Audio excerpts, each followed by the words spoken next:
The Tesseract Files is a production of iHeartRadio. Hello there. Long live the fighters! I guess it's not a good day to be a bad guy. Unfortunately, no one can be told. You have to see it for yourself. Today on the Tesseract Files, we're going to rewind. Before the opportunity arose for me to take over this show, I was actually working on a different podcast that was going to be basically a filmmakers roundtable, in which Andres Suarez and Pablo Armini were both going to join me on that show, and we were going to rotate in and out different people that we knew from the industry, different writers, different directors, different actors, so on and so forth. We were going to bring them on, and each week just do a roundtable of topics about film and cinema as a whole. And so we did a pilot episode, and on that pilot episode, at first just kind of coincidentally talking about a film club that I was in with Justine Bateman on Clubhouse. Eventually, that particular topic of talking about film club and the stuff that we were talking about in film club eventually led to the topic of AI and what the future of it meant for us in our particular businesses. Mine in particular, working here at iHeartRadio. Theirs in particular, working in production companies. Since AI now and legislation for AI is in contention as far as the impact that it's having on the industry and what's going on in radio and television and music as a whole, we started to toss around, the subject of what the future of AI is and what the impact of AI is right now. So this is the pilot episode of what was that show. So issue 6 of the Tesseract Files will be Man versus Machine, the question of artificial intelligence in entertainment. I used to do, back in the day, a radio show about film, and it was emulating a TV show that I adored that was called Connections. Connections was from the BBC from the 70s. And the host, will start talking about jeans, right? The material of jeans and how it will go into how the sail of the boats, they will use that material to create the sail of the boats. And it will end the episode talking about spaceships. And he will find connections through everything. So what I did was I did from jeans to spaceships? From jeans to spaceships. So you did that with a movie? Exactly. I will because it was a radio show, it was soundtracks. But the soundtracks, I will always get the director that will create the bridge for a certain actor, and then a certain movie from a soundtracks, and so on, so on, so on. That was a nice formula, but I want to tweak it and spice it up to make something really, really interesting. I was really inspired by the thing of the Clubhouse that you were doing with that thing. That is essentially all that was Bateman herself. She does a Justine Bateman, by the way. She does it's not a podcast. It's like a book club, but instead of a book club, it's a film club. And then she picks a movie, whatever movie that we're gonna watch, and then everybody goes and watches it. And then you come back the next week, and if you've seen the movie, you come on up and you talk about the film. She'll say like, Jim, what'd you think about the movie? Bob, what'd you think about the movie? And then, Carlos, what'd you think about the movie? And then like everybody chimes in and gives their, their opinions about the film. And then she, at the back end of it, shares what she thought of the movie and also breaks down stuff that maybe you didn't know about the film. And then that goes on for about like an hour, and then until she's got to like go and run and do stuff. So, It's a cool deal. She stopped it for a bit there because she had her film festival that she was doing, the Credo Film Festival. That I got to. The one that you were judging? I did. I judged like a few films that I put in. It was interesting. That is so cool. It was interesting to be on the other end, but also it made me a little perturbed. I want to not perturbed is not the right word. What annoyed. Yeah, it was a little annoying that these guys have got far better material today than we ever had when we were coming up. Tools and things to use to be able to make a movie, and still, the movies now that these guys were making look like the stuff that we were doing back then, and it was nails on a chalkboard. I had like this 2-minute rule. Like, if you didn't get me in those 2 minutes, I'm moving on, man. Right down to the opening credits. All of a sudden, I'm looking at your credits, and this looks like a student film from NYU back in 1995. Dog, like, it's 2025. You can shoot a better thing on an iPhone. Like, what are you doing to me right now? See, that what you're talking about, it's something that is paramount to talk about today. We're talking about film in a moment that it's so complex. I'm not going to say difficult or whatever, but right. a point of inflection about films today. You know, everybody getting distracted, everybody being wired into watching seconds out of content, and how everybody's going to sit down in the movie theater to see anything, right? Those themes, I think, are very important to develop and talked about. I think of it from a standpoint of almost you have too many top chef cooks that are people who can cook a dish and they're good at cooking these dishes, but they're not chefs. So they know how to make a dish, but they don't know why their dish works the way it works. In other words, like a Gordon Ramsay will sit here and tell you, hey, this is a really good salmon that you made, but he's able to forensically break down what you did right and what you did wrong because he knows how to properly put it together, because he understands the mechanics of how that dish functions and why that dish works. Like, they don't understand how to like construct a thing. So one, you've got the materials to shoot something, but you don't understand cinematography. And you've got the materials to record something, but you don't understand pacing. It doesn't have to follow proper plot, but you still have to be able to grasp the onlooker with a performance of some type or another. I loved in Film Club, I loved bringing in, because she asked me like, hey, Los, like, you got a film that you want to introduce? And I said, offhand, just to be a little bit of a wise ass, I said, well, you know, we could do Primer, but I'm not really going to do that to everybody in this room. And she's like, no, go ahead. That's one of the ones that I heard. And she was like, no, go ahead. It's like, really? We're going to do Primer in this room? Seriously. Primer is one of those movies that I said that I absolutely love the fact that when I went to the theater, everybody walked out, and I was the only guy left in the theater watching that thing all by myself. Why? Because the movie confused everybody, and it kind of like went over everybody's house. Sort of like Inception? No, because at least Inception is taking something that's complex, and it's purposely making it cinematically complex for you. Whereas in Primer, it's taking something that's complex and just going through the complexity of what it is. Exactly. And you're either going to be able to catch on to that boat, or it's just going to leave you by. And I love the fact that they don't care whether or not you're going to be along for that ride or not. I'm telling this story, period. You can either be there when we get to the end, or you're not. And the crux of it is that as I heard everybody's explanation of the film, or at least what they liked about it or what they didn't, not one person even caught on. Never once in the entire film are you watching it from the beginning. In other words, you're watching the film having already happened. You just don't know it. Like when you're hearing the voiceover, the voiceover is the guy talking in his ear, telling him everything that's already happened. Because it's already happened. Yeah. So you're watching it like it's happening from the beginning, but it's not. Order. It's already happened. You just don't know it yet until you get to the scene where he literally says, I told him I was watching March Madness, but in reality, you're listening to me right now. And he's talking to him in the headphones the whole time. And so you never see the original guy. The original guy was stuck in the freaking attic the entire time. Yeah. Like you've never actually saw him. It was such a brilliant twist to that movie. And nobody got it.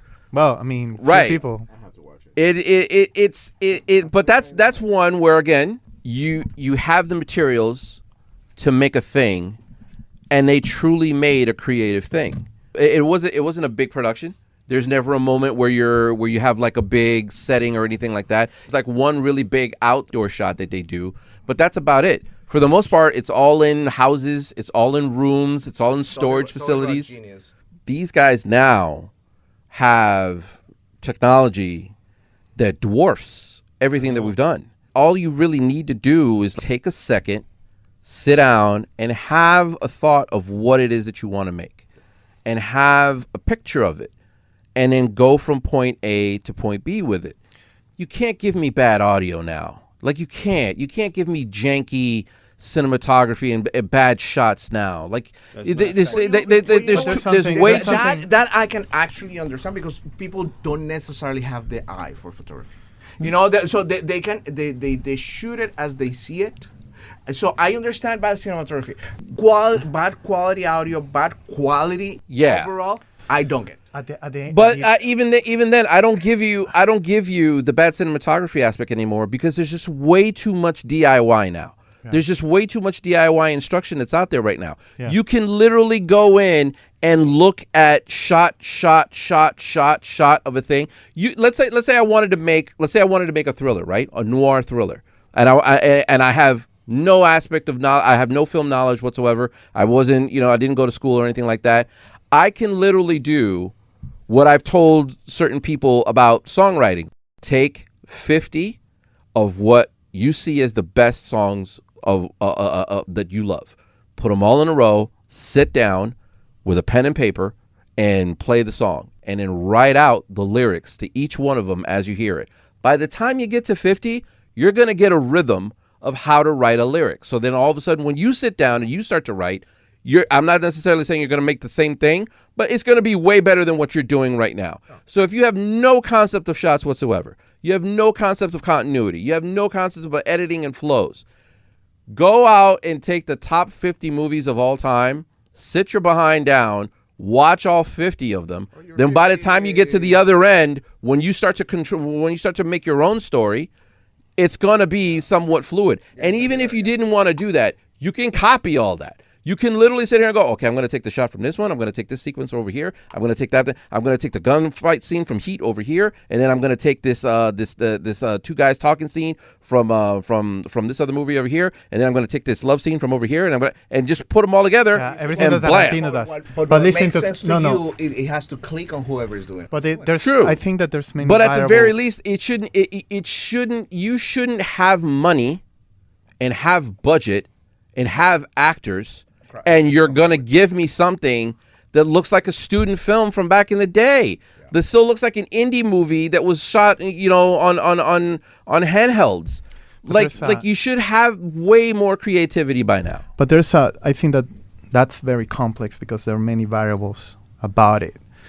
One of them is that the question, what makes a film one of the 10 best films ever made? Right. To somebody, which is going to be very different to somebody else. I was going to say, just pick your that's favorites. One thing. But that being said, there's something within a great film that it has to be recognizable by everybody with a little bit of sensitivity. Mm-hmm.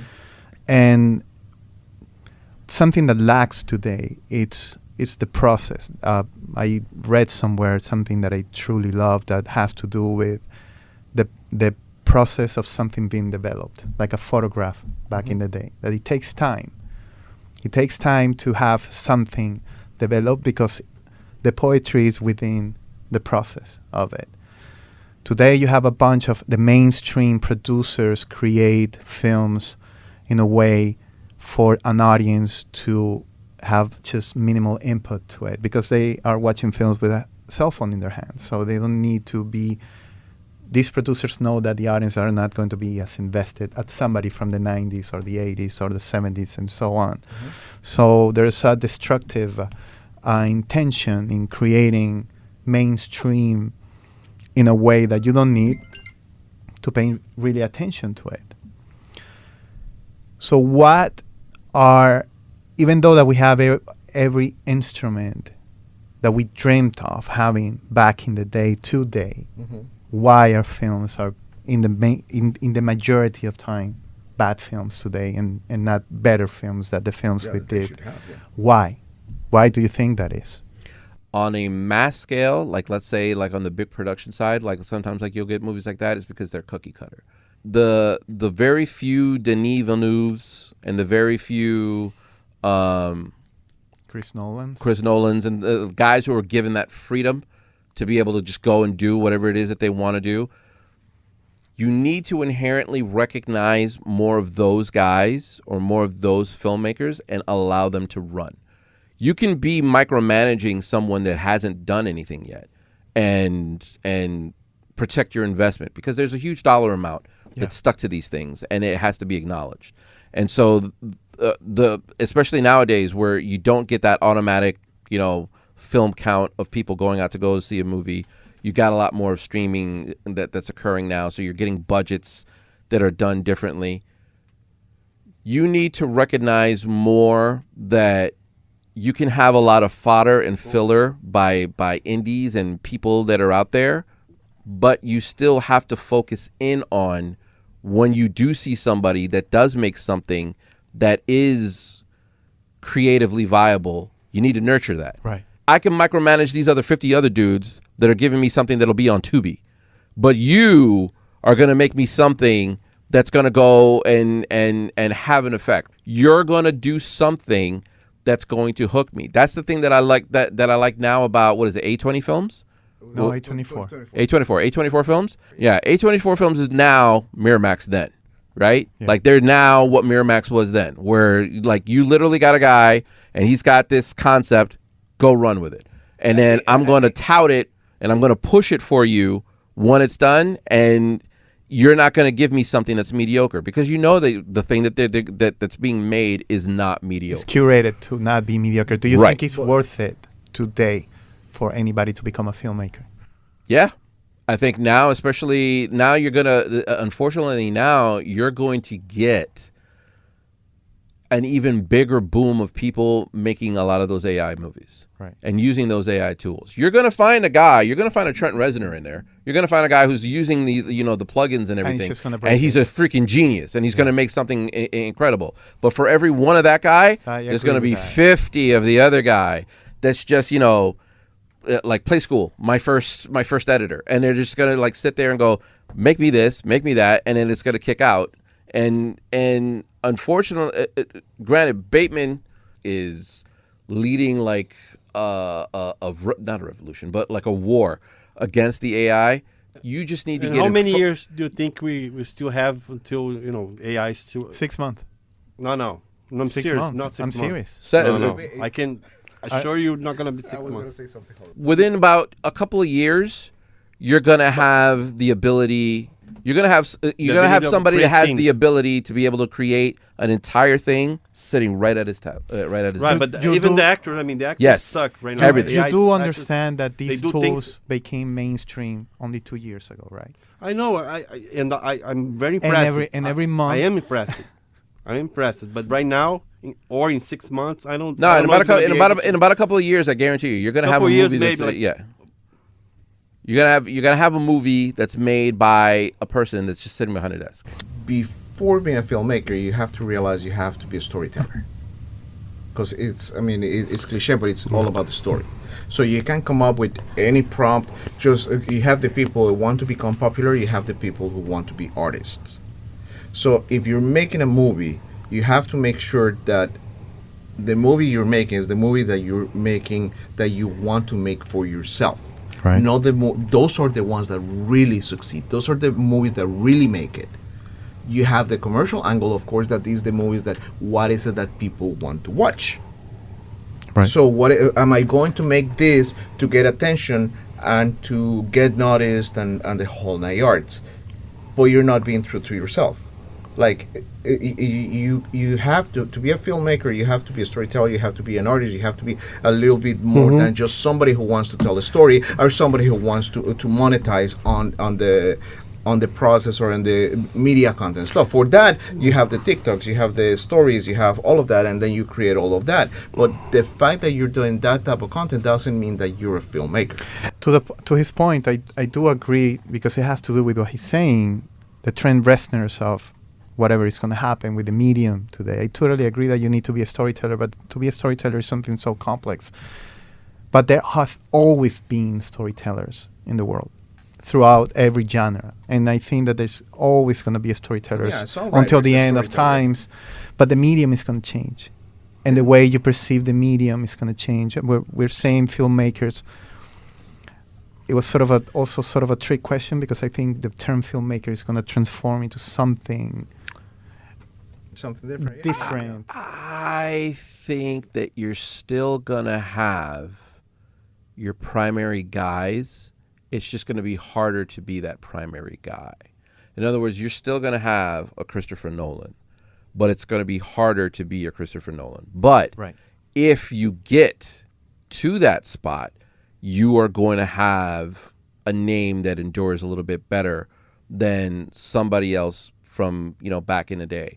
Like back in the day, you had directors, Alan Pakula is a great director for me, but nobody really knows that name unless you know movies. You know what I'm saying? One of my favorite directors of all time, Wise, and like not a lot of people know that guy's name either. But if you know the movies, then you know who he, who he is. And so it's still going to be a medium where you can be a primary person and get yourself there, but you got to be able to get yourself there, because there's going to be, again, 100 of McGee's or or Breezy B or I'm Kimmy L and I made da-da-da-da. And you're going to have a ton of these little gimmick, not even like full-on movies, little short films, but they're not even short films. They're short scenes. You're going to get a collection of those. It's going to be rough and ugly for a minute. It's going to be cable access television. Is this going to be accessible to regular people or just for...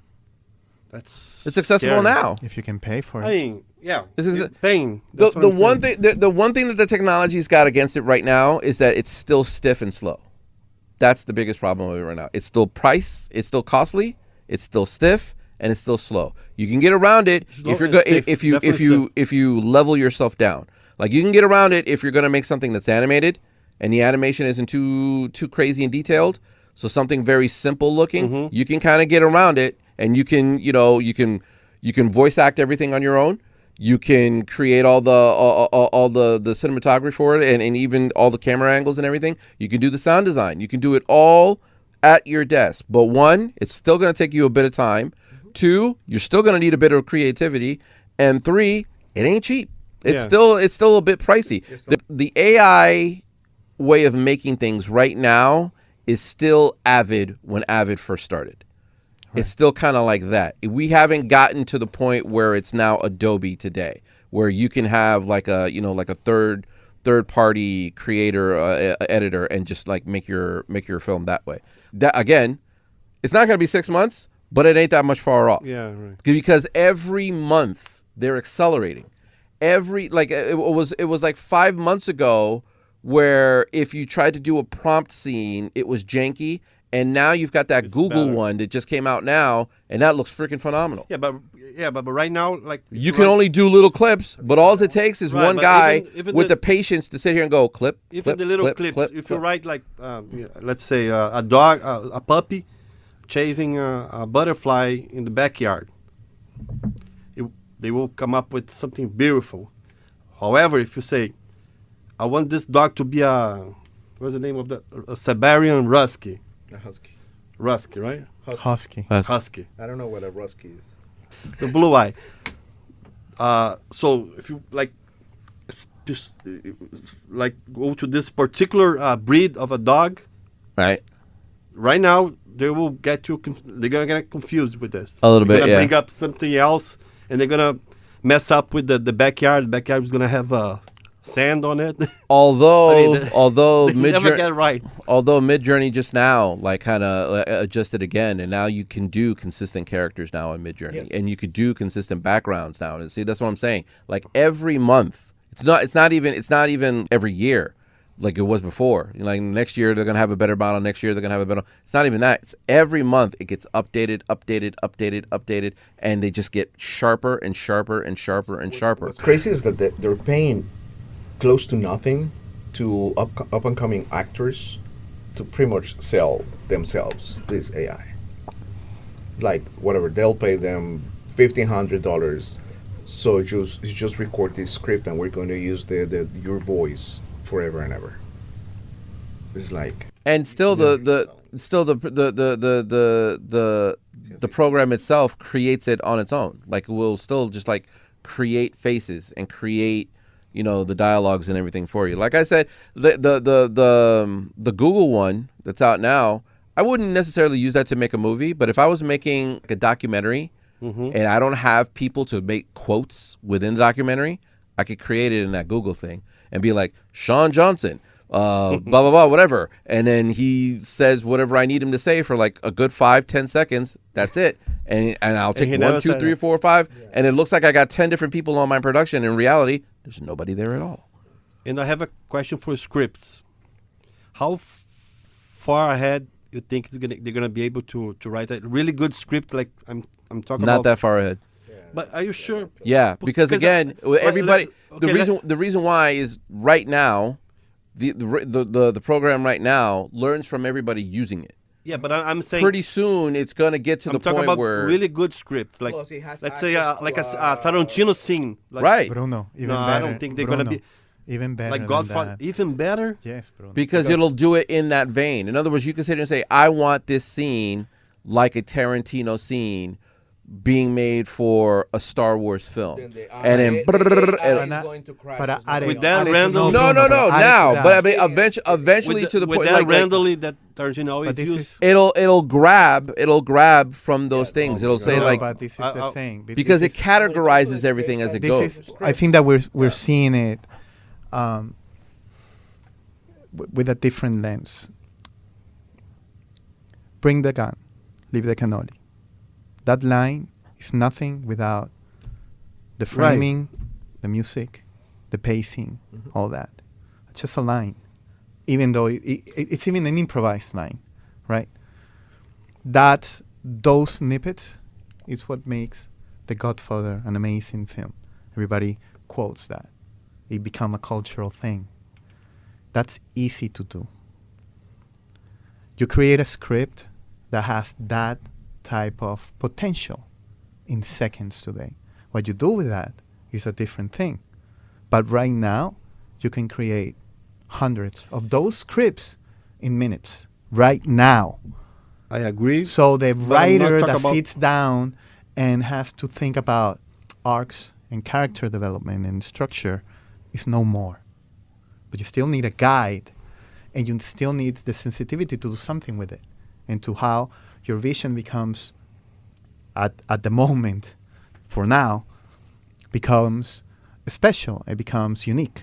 That's something that's going to change in a couple of years. Yeah, In the hands of AI somebody, creates in the the whole hands of thing. somebody who doesn't have any kind of wherewithal, you're going to be able to spot that a mile away. Like you're going to be able to read a story, or you're going to be able to read a script, or you're going to be able to read a blog post, whatever it is, and you're going to read it and you're going to sit there and go, okay, yeah, this is like an AI that made this. But it's not dangerous to the person that's doing that.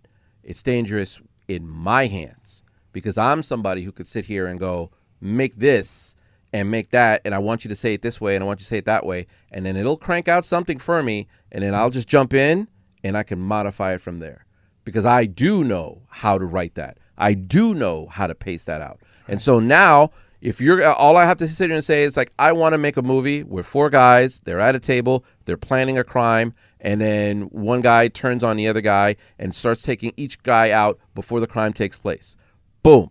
And then it cranks out a whole hour and a half script. Then I go in and I'll look at it and go, okay, this, Yeah, well- and then bang. Now I've got a That's what banger I'm without saying. even trying. Still, you're gonna use the human part. It'll take a guy who's a mediocre whatever and make that guy who's a mediocre whatever amazing, because he knows he himself might not be able to write the great script, but he can recognize it when he sees it, and he knows how to modify it when he needs to. Right. So I mean, that's like That's two or three steps. that's the true danger of it, and that is the thing that Bateman and all those people fear, because it's a legitimate fear. Now the too many cooks in the kitchen doesn't exist anymore. Exactly. Now I got an exec who wants this, and as long as said exec knows how to modify stuff, he doesn't need to sit here and argue with guys anymore. He doesn't need to sit here and argue with actors any longer. He doesn't need to sit here and argue with the writers or the director anymore. I can sit here right now. I know exactly how to put this in. It's like that scene in Get Shorty where Travolta and Delroy Lindo are looking at the Mr. Lovejoy script, and they're like, it needs a little work here and a little. He's the exec now. Yeah. He gets the guy to go out and write the Lovejoy thing, and then he will in turn take it, manipulate it, and now he's got a winning script, and he doesn't need that writer any longer. Good Will Hunting. You don't need Ben Affleck and Matt Damon anymore. Yeah. That's it. Good Will Hunting had a scene in which Matt Damon was supposed to prevent a nuclear weapon from exploding. That's the original script. And then I think it was Goldwyn who grabbed it and fuck this. This is about the relationship of this guy with his therapist. That's it. That's it. You don't need those guys anymore today. because AI, whatever it is, a platform, whatever it is that you want to call it, writes that even better than those two guys today. You need that guy that will tweak it and it will clean it and it will give that reshaping. And he'll give you the average thing. Like he'll give you like the Law and Order episodes. Like he'll be able to give you that. You're still going to have the one person who makes the Good Will Hunting scene where Affleck tells him, like, if you're still here in 20 years, I'm going to kill you. Right. Like that scene. Like that scene is Affleck himself writing out a scene and just breaking somebody. You got my point. That's the right. But that's going to be few and far between. You're still going to get, in other words, you're still going to get your Breaking Bad, but before you get to your Breaking Bad, you're going to have 10 CSIs.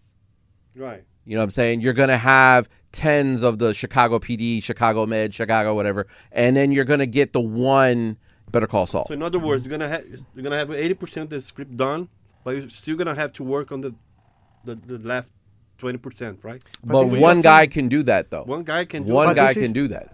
What I don't understand is why that's an issue when I see that's a past issue already. I mean, to ask, do you think how many times we still have as humans? Because I want to fall in love with scenes, with lines, dialogues. You're still gonna have those. Those movies are still gonna be there, but you're gonna have to weed your way through a bunch of crap to get there. Sometimes, like you're gonna run into 4 or 5 movies that are kind of, meh, and then all of a sudden you run into that one that's like whoa, and then that's the one that stays with you. Well, this is where Carlos and me differ because I'm gonna go voy a ir al hueso. What you're asking, I think that these models very soon are going to be able by themselves to write a spectacular literature. For films, for novels, for the new mediums. I truly believe that. I mean, not only that, they're going to change religion, they're going to change psychology, they're going to change identity, they're going to change all these concepts. We disagree. Yeah. They're going to change all these concepts. In no time, this is going to happen. I mean, this is a new entity. These are not tools. That's the way I see it. Where I would differ with you on that is this. The machine can create for you a really great virtual space, right? It can create for you this incredible world, but it is like, and yet again, I'm going to reference another movie because this is a movie podcast. I'm going to reference again The Matrix, right, where it was perfect, and it kept failing. It took flaws in order to make it believable for everybody to be in it. You're going to have a machine create like a perfect script and a perfect script and a perfect script, and it's going to work for something that's pretty mediocre. Yeah. But the amazing thing still takes someone's left turn that comes out of nowhere. And that comes from inspiration. And unfortunately, the machine still doesn't get inspired. It gets told how to randomize something and capitalize. I truly love that. But it has. That is a brilliant reference because The Matrix, as we know, it's perfect. It's a perfect movie made because of accidents. Well, no. I'm talking about the actual the Matrix within the movie, like the actual thing, like when the machines first created the Matrix, it was perfect, and then people didn't take to it. It took the flaw within the architect that says we could have made it perfect, right? But you humans, to be humans, can't take perfect. But it's so meta. It took the flaws in order to get you to sucker you into the world, and even then, there was still a percentage of you that got weeded out, but 90% of you were in. Program. It's a brilliant reference. So meta because out of the whole mythology of it, the behind the scenes, the story of the movie itself, how it was made, it wasn't just the Wachowskis. It was a bunch of things that happened as they were writing it and things putting in and out and accidents that made the movie as a perfect movie that it is today. It wasn't thought of by only these two brothers, sisters today. Siblings. It was something that everybody had something to put in. Mm-hmm. It was a perfect ecosystem of collaboration. That's brilliant. And the reference that you're getting within the movie, what the architect says as well. For now, very soon. You would need an AI that is truly an AI. In other words, the AIs that are right now, they're just machines, thinking machines that do things that you give it to it. Agreed. You would need a truly self-aware thing that can be inspired. In other words, the thing that made Data work so well in Star Trek is that eventually he got to the point where he was no longer just thinking things logically. He was being inspired to do a thing and not to do a thing. Yeah, Data the character. data the character, not the actual. Like you need a machine to be able to independently sit here and go, screw that, this is stupid, and I'm going to do it this way. Now, before that, really quick, Because that's the difference. That's the difference between an exec right now. Like, in other words, the execs wanted a film to be a certain way, so you got that Joss Whedon Justice League. But the way that the Justice League actually worked better was the way that Snyder thought of it himself. Why? Because he was inspired to do it that way. And so, agree with it or don't, like it or not, it is by far a better product than the thing that they put together. As in, hey, we need a funny thing here. I need a cool action beat here. I need this to be funny like a Marvel movie here. And then somebody who like Joss Whedon said, okay, I'll give you that. Bam, bam, bam, bam. And there it was. And then he gave you an hour and a half. Meanwhile, this guy gives you 6 hours, and his 6 hours takes a whiz on that hour and a half. Yeah. Because that's the difference between something that's being made as a package as opposed to someone's actually painting it out. Right. Now, something really quick before you said what you were going to say. Referencing Yuval Harari about the power of the story. If a story is written by AI that touches you, it's done. It's done. Yeah. That's what matters. If it's something written by these language models, let's say 6 years from now, Yeah. right? And it touches you, it doesn't really matter if somebody Was made by AI or right, person? somebody it's stoic about it. If it touches you. And that's happening today. Not as much, but it's happening. Oh, it's happening a lot. Yeah. So I'll put it to you this way. Let's say you turn on the radio right now. About 85% of the songs that you're hearing out there right now is 20 different people working on that thing. yeah. And 20 different people taking a piece and a piece and a piece and a piece and a piece and a piece, putting it sure. all together, and then it's one whole deal. And people get moved by those songs. Like, people are getting moved by those songs as if one person sat there and wrote it, one person didn't sit there and write it. And so insane. you've already got people that are, and as well, the public as well will eat it and consume it, because you've got two generations now, your Gen Zs and your millennials right now, that are cut off from history and are cut off from knowing anything other than a Cliff Notes version of a thing. Yeah. I call them Go-Gurt babies. They don't think past a certain point, and they'll look at us as if we're like a bunch of old crazy people. But in reality, we just stuck them in front of a monitor and let that monitor do the educating. And so now the individuals are even that much more scarce, and the masses of generic is by far overflowing. Yeah. And so you might be able to capitalize and create something that's truly inspirational, and everybody goes, wow, Oppenheimer, cool movie.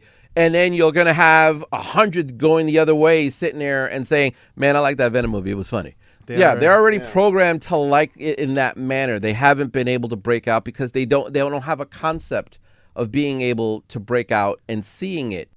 The same question. Is it worth it to become a filmmaker today? Yes. Based on that.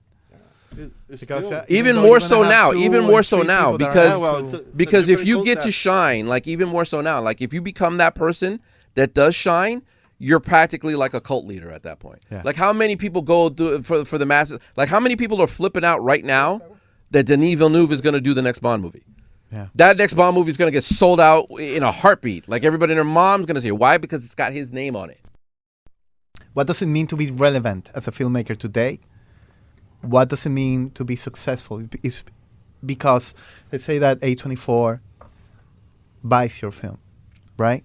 Are you successful even though it didn't make any money and only 5 people saw it and you became a cult leader? Or you are successful because you made money out of it, even though I find that very, very difficult unless you are Deneuve, right? So what's your definition of being relevant as a filmmaker today? That's the question. That's the question that you need to ask about yourself. You know, Well, if I'll it's take enough. the first one, but of course they will. The take problem, second one. not even the problem. The issue that Netflix is, it's you're watching that shit and then No. and then you don't know what I'm saying. He can multitask. Yeah, right. Especially right now, they blew me away with that thing. No, but The issue that I they're understand running same- with is that the technology is already out. They tested it and it looks amazing. Is what they tell me. That it looks mind blowing. The movies that they're doing through this technique. What they're trying to figure it out is how you're going to become relevant within that system, in the sense that people are going to say, "Oh, let's watch Bruno's movie that he just made on Netflix." How are they going to create and attach people? Yeah, but there's already to see that. that system already exists right now, and that's what YouTube is. That's what Yeah. YouTube is. Yeah. That's what YouTube channels are. Like, But do I like of watching course- this guy's channel because this guy's like cranking out these videos? Right. Yeah. Like you get somebody who puts a channel together and they just keep cranking out material, and you're either in or you're out. But you're gonna have less and less of the big budget out in the world movie. I know. That's what's going to start to go away. Your mom and pops are still going to be your mom and pops. Two people in the room is still going to be two people in the room. But the Mission Impossibles, you're going to find less and less Christopher Nolan. I get to go out there with film, shoot out there in the world, and use actual functional I stuff. agree with that, yeah. That's going to start to go away a bit more and more. Dune is still going to be Dune. You know what I'm saying? Those movies are still going to be those movies. But Avatar is still going to be Avatar. Like you're still going to have Yeah. you're still gonna have an epic tale told by an epic director who gets to be put in that position to be able to do it. It's getting to that position to be able to do it is what's going to be rare. Fewer people are going to go and see this medium. Storytelling is going to be great or it's not going to be great. That's just going to be, till the end of times. When we disappear and we become a reminiscence of a code in these new beings that are going to be 100 years from now. When we completely disappear, we're just an echo within their code, right? Storytelling is going to be present always. But the medium is going to change. I think that I'm very, sci-fi, but I know that things that happen and they happen. One way or the other, it's gonna like the way to make the thing is always going to evolve. So but the quality will still outlive the quantity. Absolutely. No, absolutely. Like in other words, nobody's out there right now referencing an Ernest movie. You know what I'm saying? Yeah, that's what I'm saying. And if there's one thing that I absolutely do have faith in it, and it has yet to not deliver for me. Every generation that exists, that next generation that comes up is going to be a generation that hates it. And that generation is going to do something that's opposite from what that generation was. So in other words, you've got two generations now that are very plastic, for example, and very glitzy. There's going to come a generation coming right behind them that are going to sit there and give the double guns to everything that those guys have made and take a dump on it. And then they're going to create something that's cooler than what they've made. As filmmakers, right. As storytellers. As storytellers or filmmakers, Right. What can we do to be prepare for this keep next up with, few years? Keep up with the technology. I mean, you just No, it's can't, more than that. Like it or not, it is your responsibility if you're in this career to keep yourself updated and up to not necessarily the trends, but at least the technology. That's and understand the technology to see what it is that you're against. That's why I said that You- everybody so has whether said you're- something about it, because it's that also you need a great story and you need to know how to tell it. Is what Carlos said. Keeping ahead with the technology is what Andres said, and having the sensitivity and the craft to tell a good story, regardless the medium that you have. You could always make a B movie. You've always been able to make a B movie, and a B movie will go out there and sell whatever it sells, whether it was straight to video or nowadays it's straight to Tubi. Like you're gonna be able to make those movies, and those movies are always gonna exist. There's always gonna be somebody that's out there making that. But the person that makes something of quality will seep through because he's made something of quality. Like there's always gonna be the McRib, but at the end of the day, there's gonna be way more demand or a higher dollar on that Gordon Ramsay burger than the one that you get at the McDonald's. And where With your permission, gentlemen, on the next episode, we're going to be talking about Peter Marcy and how he managed to how my arch enemy and how he managed to make films and put Can we get Peter Marcy in here? into Tubi? Can we get him virtual? Well, he has like 5 movies in Tubi.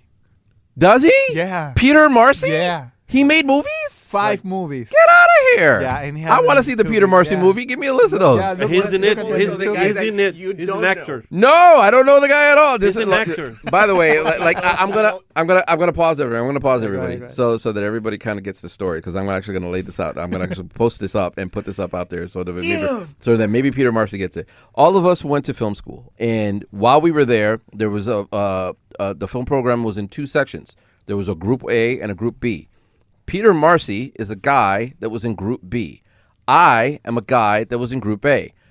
I tend to know a lot of people that was in the Group A and the Group B side, and Peter Marcy tends to know a lot of people in the Group B side and the Group A side, and everybody in both of those sides tends to think that the two of us not only know each other, but that we got along and that we were buddies.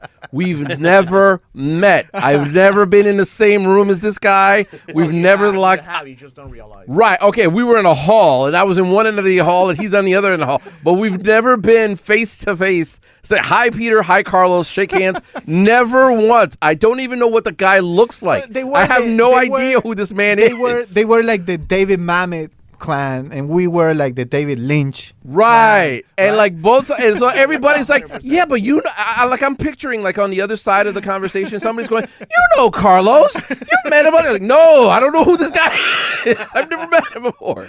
So one of these days, I'm actually gonna meet like Peter Marcy and like see his face. Like I don't even know what he looks like. Well, you also left before you had a chance to meet him. Right, I left. Second year, we were all mixed. Right, at the second year, they ended up combining the 2 sides. By that point in time, I had already left the school, so that's another reason why we never met. But yeah, we've never met each other, and yet to a person in the class, every single person within the class are like, you know Peter Marcy. No, I don't. But you guys used to know we didn't do any of that. I don't know who you're talking about. It's not me. I guarantee you, if you ask Peter Marcy to describe me, he won't know. He wouldn't even know where to start. That is so surreal. Peter didn't have glasses on? Yeah. No, he had it. Yeah. So yes, next week we will see. I will have like a few Peter Marcy movies under my belt, and finally know who this guy is. So that was issue 6 of the Tesseract Files. With Pablo Armini, Andres Suarez, and our old classmate Bruno Moreira, as we spoke on artificial intelligence and the Peter Marcy question. At some point, I can actually get Peter Marcy on the show and actually have a conversation with this guy that's been somewhat connected to me in different facets of my life throughout the years.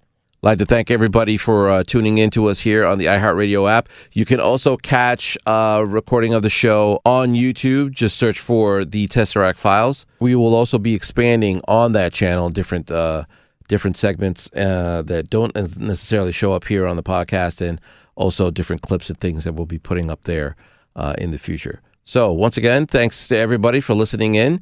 Give us a like, give us a subscribe, or download the show. And in case I don't see you, good afternoon, good evening, and good night.